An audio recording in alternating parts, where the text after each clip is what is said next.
Pero hindi mo ko kilala. Wala akong ginawa masama sa'yo. Yes, Mr. Chair. It What is your already right to established. tell me that I'm gago?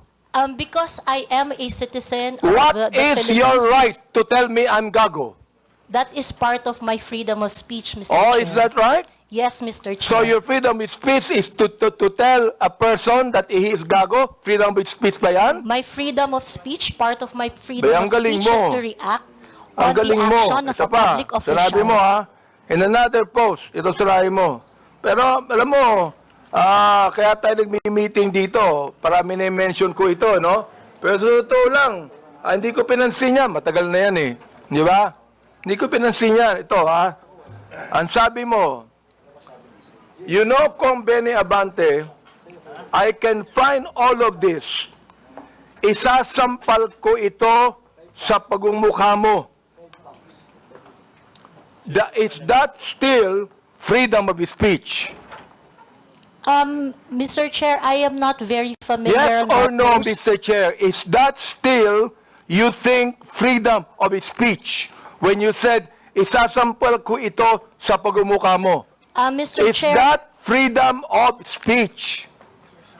yes, Mr. Chair. Ganon. Oo. So, ibig sabihin, ganito. If I tell you right now, sasampalin kita, freedom of speech yan. That's part of your freedom, Mr. Chair. Pag sinampal kita, hindi na freedom of speech yan. Of course, sir, it's overt Hindi action na. already. Yes, Hindi sir. na, no? Yes, sir. Oo, ang galing. Mahusay ito. Oo, magaling ka. Oo. Ang sabi mo, I'm going to be Hindi ko masabi to, Mr. Chair. F-U-C-K-E-D. Prepared. Binanggit mo yon? Mr. Chair, Bakit naman? Mr. Chair, Ano may ba I nagawa know kong when kasalanan that post sa'yo? was posted? Mr. Chair? Oh. Mr. Chair, so that I can answer intelligently on the question You of... can, Mr. Chair, may I know you can the date answer of the intelligently, I but cannot what you answer... said here, is that intelligent?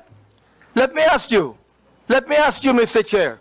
Nung sinabi mo, you know, Kong Benny Abante, I can find all of this, isasampal ko ito sa pagmumukha mo. Is that intelligent? Mr. Chair, I cannot intelligently answer if I do not know when the post was posted. You don't know, Mr. Yes, Chair? Mr. Chair, I think in a day I post maybe 50, Well, you know, 50 posts in a day. I would like to understand, It Mr. means, Chair. Mr. Chair, that you can post something today and you forget that tomorrow. Am I right?